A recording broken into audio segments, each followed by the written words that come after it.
ಧರ್ಮಸ್ಥಳದಲ್ಲಿ ಈಗ ಅಸ್ಥಿ ಉತ್ಖನನ ಮುಂದುವರಿತಾ ಇದೆ. ಧರ್ಮಸ್ಥಳ ಗ್ರಾಮ ಪಂಚಾಯಿತಿಗೆ ಎಸ್ಐಟಿ ಟೀಮ್ ಎಂಟ್ರಿ ಕೊಡ್ತಾ ಇದೆ. ಧರ್ಮಸ್ಥಳ ಪೊಲೀಸ್ ಠಾಣೆಗೂ ಕೂಡ ಎಸ್ಐಟಿಯ ಇನ್ನೊಂದು ತಂಡವೂ ಕೂಡ ಹೋಗಿದೆ. 95ರಿಂದ 2014ರವರೆಗೆ ಕರ್ತವ್ಯ ಮಾಡಿದ ಅಧಿಕಾರಿಗಳ ದಾಖಲೆಯನ್ನ ಕೇಳಿದ್ದಾರೆ. ಧರ್ಮಸ್ಥಳ ಗ್ರಾಮ ಪಂಚಾಯಿತಿಯಲ್ಲಿ ಕರ್ತವ್ಯ ಮಾಡಿದ ಅಧಿಕಾರಿಗಳ ಮಾಹಿತಿಯನ್ನ ದಾಖಲೆಯನ್ನ ವಶಕ್ಕೆ ಪಡೆದಿದ್ದಾರೆ ಎಸ್ಐಟಿ ಇನ್ಸ್ಪೆಕ್ಟರ್ ಅವರು. ಧರ್ಮಸ್ಥಳದಲ್ಲಿ ಈಗ ಅಸ್ಥಿ ಉತ್ಖನನ ಕಾರ್ಯ ಮುಂದುವರಿತಾ ಇದೆ.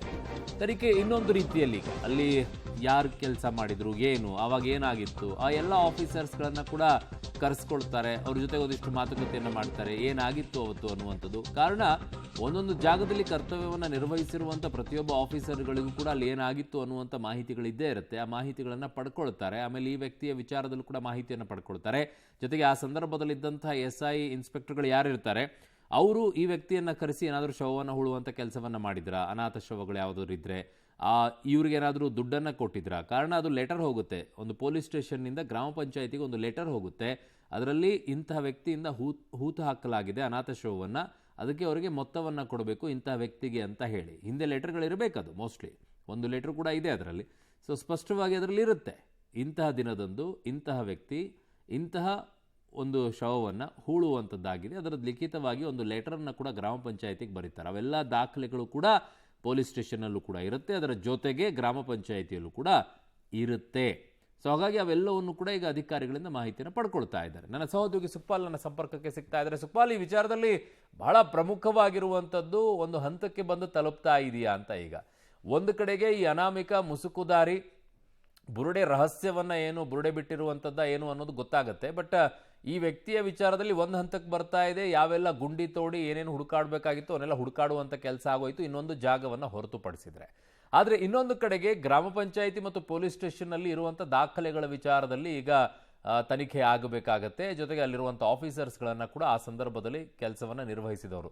95ರಲ್ಲಿ ಧರ್ಮಸ್ಥಳ ಪೊಲೀಸ್ ಸ್ಟೇಷನ್ ಇತ್ತಾ ಸುಕ್ಪಾಲ್, ಅಥವಾ ಬೆಳ್ತಂಗಡಿ ಪೊಲೀಸ್ ಸ್ಟೇಷನ್ಗೆ ಹೋಗಬೇಕಾಗಿದ್ದ?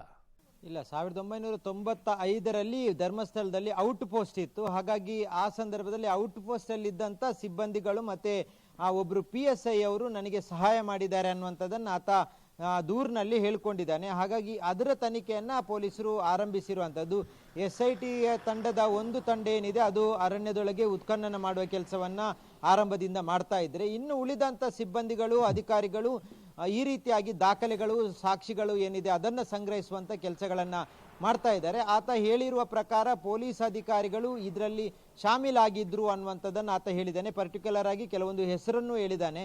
ಹಾಗಾಗಿ ಆ ಹೆಸರು ಆತ ಹೇಳಿರುವಂಥ ಹೆಸರಿನವರು 1995ರಿಂದ ಔಟ್ ಪೋಸ್ಟ್ ಮತ್ತೆ ಬೆಳ್ತಂಗಡಿ ಪೊಲೀಸ್ ಠಾಣೆಯಲ್ಲಿ ಕಾರ್ಯನಿರ್ವಹಿಸಿದ್ದಾರೆ ಅನ್ನುವಂಥ ಹಿನ್ನೆಲೆಯಲ್ಲಿ ಇವತ್ತು ಆ ಒಂದು ದಾಖಲೆಯನ್ನು ಪಡ್ಕೊಂಡಿದ್ದಾರೆ. ನಿಮ್ಮ ಆರಂಭದ ದಿನದಲ್ಲೇ SP ಅವರ ಜೊತೆ ಈ ದಾಖಲೆಗಳನ್ನು ಕೇಳಿದ್ದಾರೆ. ಆದರೆ ಈಗ ಅದರ ದಾಖಲೆಗಳು ರೆಡಿಯಾಗಿರುವಂಥದ್ದು 1995ರಿಂದ 2014ರವರೆಗೆ ಯಾರೆಲ್ಲ ಸಿಬ್ಬಂದಿಗಳು ಔಟ್ ಪೋಸ್ಟ್ ಮತ್ತು ಬೆಳ್ತಂಗಡಿ ಪೊಲೀಸ್ ಠಾಣೆಯಲ್ಲಿ ಕೆಲಸ ಮಾಡಿದ್ರು, ಆಮೇಲೆ ಧರ್ಮಸ್ಥಳ ಪೊಲೀಸ್ ಠಾಣೆ ಆದ ಬಳಿಕ ಯಾರೆಲ್ಲ ಕೆಲಸ ಮಾಡಿದ್ರು ಅಧಿಕಾರಿ ಸಿಬ್ಬಂದಿಗಳು, ಅದರೆಲ್ಲ ಮಾಹಿತಿಯನ್ನು ಇವತ್ತು SIT ಇನ್ಸ್ಪೆಕ್ಟರ್ ಸಂಪತ್ ಅನ್ನುವಂಥವ್ರು ಬಂದು ಧರ್ಮಸ್ಥಳ ಪೊಲೀಸ್ ಠಾಣೆಯಿಂದ ಅದನ್ನು ಕಲೆಕ್ಟ್ ಮಾಡಿದ್ದಾರೆ.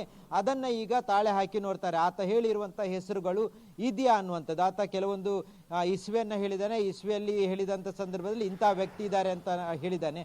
ಹಾಗಾಗಿ ಅದನ್ನು ತಾಳೆ ಹಾಕಿ ನೋಡ್ತಾರೆ. ಒಂದು ವೇಳೆ ಅದು ಮ್ಯಾಚ್ ಆದರೆ ಅವರನ್ನು ಕರೆಸಿ ವಿಚಾರಣೆ ಮಾಡುವಂಥ ಸಾಧ್ಯತೆಗಳಿದೆ. ಈ ರೀತಿಯಾಗಿ ನಿಮ್ಮ ಮೇಲೆ ಆರೋಪ ಮಾಡಿದ್ದಾನೆ ದೂರುದಾರ.